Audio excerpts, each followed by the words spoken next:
I've always hated how this garden just kind of spreads into our walkway. And when I was down at the river the other day collecting rocks, I got the best idea. So let's see how it turns out. I dug a trench on the edge of my garden where the weeds keep growing into the gravel sidewalk, and then I made a form to fit the trench. I used scrap building materials I had on hand, but plywood or other lumber would be just fine for this. One mistake I made was not putting a brace in the middle of this long form, so trust me and don't skip this step like I did. I mixed up a bag of ready-mix concrete in my wheelbarrow, and I slowly added water until it reached the right consistency. I poured it into the form evenly over the bottom, and then I added some larger rocks to help take up space and add strength. I mixed another bag of ready mix, and then I added a bit more over the rocks. I placed some old metal files throughout the trench to add even more strength. Anyways, I tampered it down with a scrap 2x4 and I smoothed it out with a trowel. Then I carefully placed my river rock onto the top of the concrete using my pre-planned designs. This is the fun part. You can get creative and create any design you want. And then I let it dry for about 24 hours before I carefully removed the form. And then I weeded the whole area and I filled it back in around it. And that's how I made a concrete edger for my garden for under $20 with some concrete and river rocks. Okay, this is the finished result. I am so happy with how it turned out. Let me know what you think in the comments, and I hope this inspires you to get creative with river rock and concrete in your garden. Time to run down to your local baker and grab a big old container of cookies.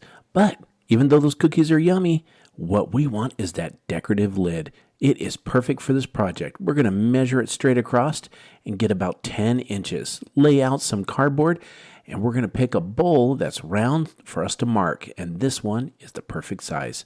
Just go ahead and lay it on the cardboard and take a marking pen and get you that perfect circle. Now it's time to mix up our cement. The best way to do it is pour a little bit of water in your mixing bucket first, and then go ahead and add your concrete. Now, word of advice, do this in a well-ventilated area. You can tell that it gets pretty dusty. If you need a little bit more water, just add it. Now I use my drill and a mixing spool to put it together. If you need to hand mix it, go ahead. Just do a little bit at a time so it's not too hard. Once we get it mixed, carefully lay it inside the bucket. You can see the consistency here is like some really good pudding. Just put it in. Now, once you get the right amount in, you're going to go ahead and just shake it all up. This allows that concrete to spread and fill all the little gaps. If you need to add a little bit more, but remember, just shake it back and forth. Cut some strips of wood. This one is going to be full 10 inches across, and the other ones are going to be 4 each. So you're going to put the large one first and then glue up the ends of the other 2 pieces. Don't be hesitant to use your finger to spread them out. This is non-toxic glue. Lay it out and fold it in. We want to make sure that all the pieces of the wood fit inside the circle. Now, take some popsicle sticks and some hot glue.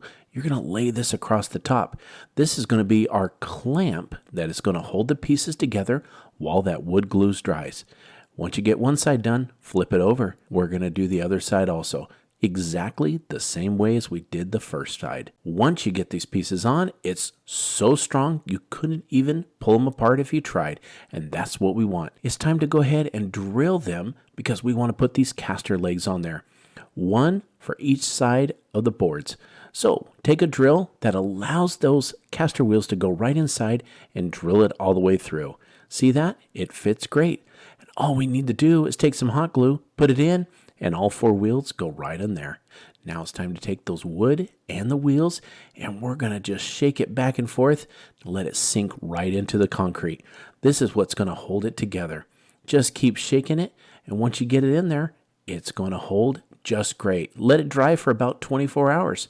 Go ahead and turn it back over after that 24 hours is up. We're going to use a knife, and we're going to start cutting away the plastic. Just do this because once you cut it, and be careful, we don't want to cut up the side of the concrete. We need to get some air in there. That's what's going to release our mold from the concrete. Just keep working it all the way around the side, and once you get it up, look at that. Look at that smooth, beautiful concrete. It looks like it even has a mirror finish to it. I couldn't have been more happy. Now it's time to go ahead and take it outside and test it. Make sure that it spins on those wheels. And we've got the perfect base for a rolling planter. It works perfect. You can roll it around, clean underneath, and it looks great. Take a paper towel and spray it with cooking spray. Take this paper towel and rub it around your container or molds. Take your powdered cement or plaster and put it off to the side.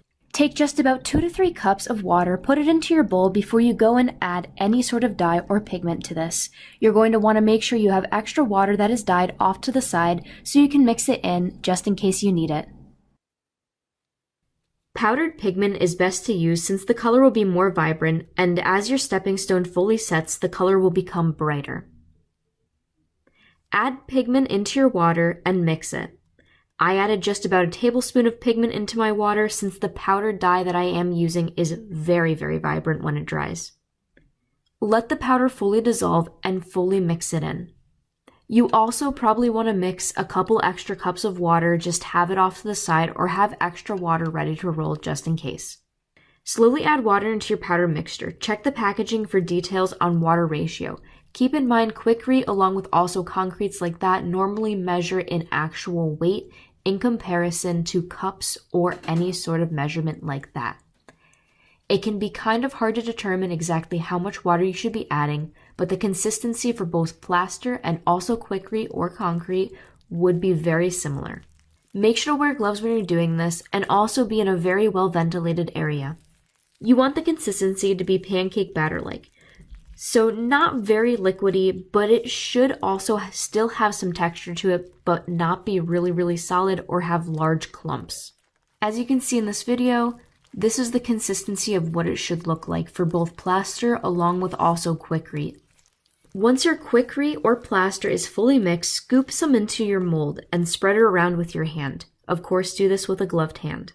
Fill the container to about the 1/2 inch mark or higher. You don't want it thinner than just about 1/2 inch if you're going to actually step on these. Once you have it filled to your liking, tap your container a few times to flatten the mixture and take out extra air bubbles. After the mixture has sat in the mold for just about 5 minutes, take a doily and center it and press it down lightly. Use your gloved fingertips to press lightly along with also spread it out a bit. Wait the proper amount of time for this to set. It takes about 30 minutes for plaster to set and it takes about 30 to 40 minutes for Quikrete to set, but not for it to fully set and fully dry. Pull the sides of your mold slowly to release the stepping stone.